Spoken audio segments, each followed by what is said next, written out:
The story opens in a Siberian prison where people from many different countries are held captive. Escaping from here is nearly impossible. The prison is surrounded by thousands of kilometers of snow and dense forests. After World War II, the Soviets captured thousands of people and forced them to toil day and night in the coal mines. The prison itself has little security, yet no one dares to run. Beyond its walls stretches an endless sea of snow, a frozen wasteland thousands of kilometers from the nearest human settlement.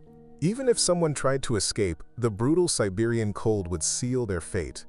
In this land of ice and silence, no prisoner can even dream of freedom. Among these prisoners is a Polish army officer named Janusz.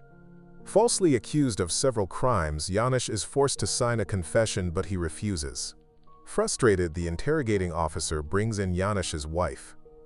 Tears stream down her face as she tells them that Janusz is her husband, that he despises the Communist Party, and that he spies for Poland and other countries.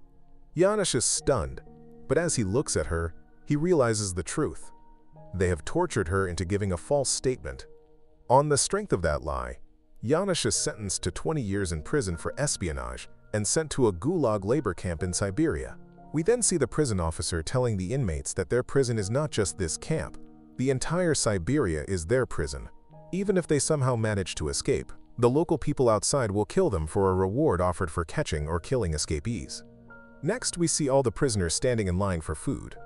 At this moment, Janusz sees an old prisoner who is starving and gives him his own food. Seeing this, a man named Mr. Smith tells Janusz that there is no humanity here. If you give food to others, your daily portion will be cut in half. Later, Janusz meets a prisoner named Khabarov, who was once an actor. Khabarov tells Janusz that he played the role of a rich man in a film, which is why he was sentenced to 10 years in prison.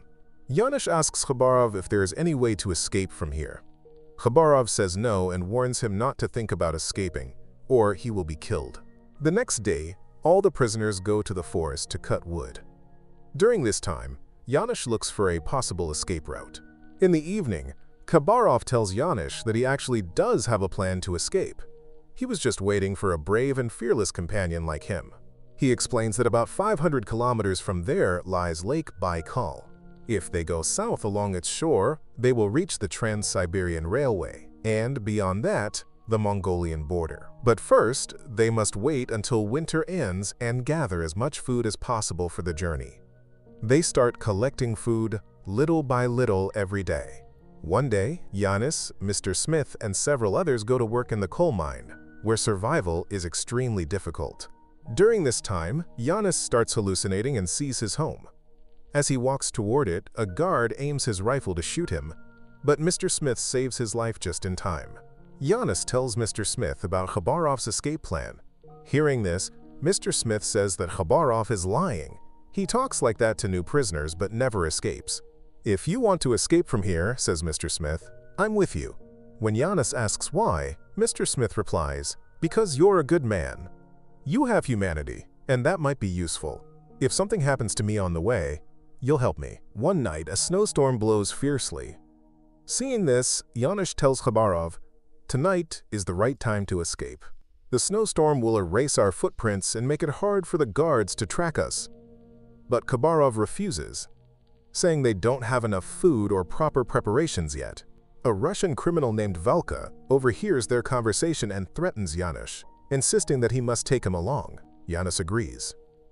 That night, Janusz, Mr. Smith, Valka, and 7 others prepare to escape. Khabarov refuses to go, still believing it's too early.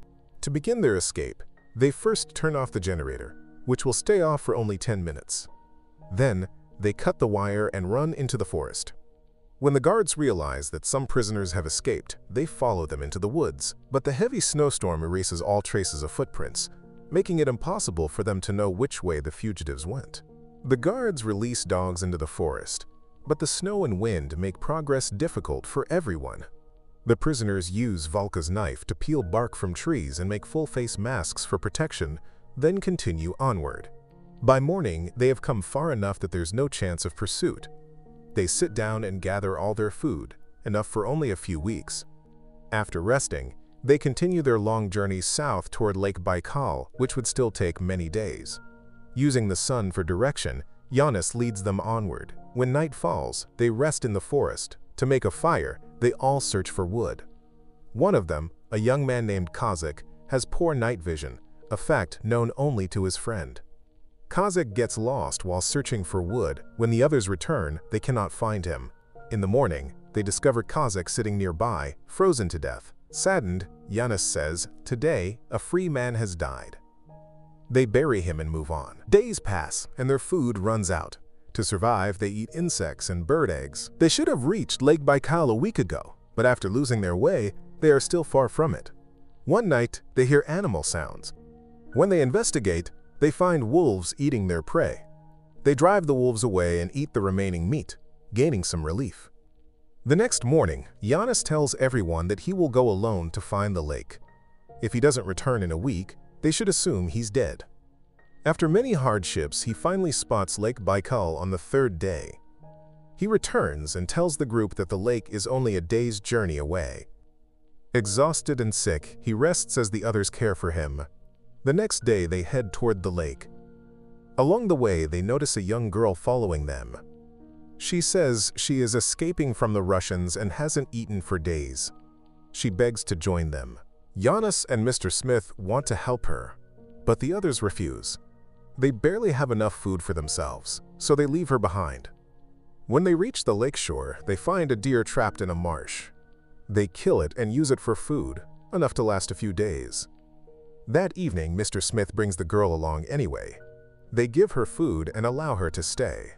Her name is Irina. The next day, after washing in the lake, they continue their journey. Over time, Irina bonds with them. After several more days of walking, they reach the Trans-Siberian Railway. It will take another 5 or 6 days to reach the Mongolian border. Since there are guards and civilians around during the day, they decide to cross at night. That evening, they move toward the border, but Valka tells Giannis he cannot go further. He will stay behind since he is Russian. Giannis says goodbye, and the group continues on. When they finally reach the Mongolian border, they see Stalin's photo at the gate, realizing that Mongolia is now under communist control. Disappointed, they understand that even here they are not safe. Giannis then says, "Let's go to India via Tibet. India is under British rule. Maybe there we can finally be free."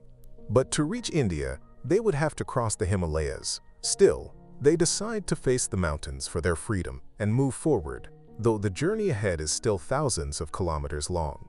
Along the way, they also have to cross the vast Gobi Desert. They continue, without losing courage, eating whatever they can find to stay alive. To quench their thirst, they wet their clothes with a little water and suck on them, using the fabric to shield themselves from the burning sun. But all this isn't enough. As the days pass, their condition worsens, and soon they run out of water. Then Mr. Smith spots what looks like trees far to the east, thinking there might be water there. Giannis insists it's just a mirage and tells him they should keep heading south. But Mr. Smith doesn't listen and walks toward the distant trees. So they turn and begin climbing the snow-covered Himalayas toward Tibet. During this treacherous journey, they arrive at a monastery where the monks warmly welcome them and offer food and shelter. A monk tells them that to reach India, they must travel through Sikkim, but they cannot go now because a snowstorm may soon strike the route.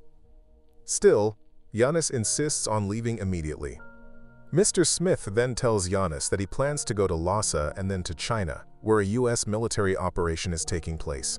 He hopes to find help there and return to America. The next day, we see Giannis and the remaining 2 companions continue their journey through the Himalayas. Eventually, they reach Sikkim, where local villagers help them. It is later revealed that Giannis could not return to his home in Poland for 50 years, as the country remained under communist control. Only after Poland's liberation in 1989 does Giannis finally return home.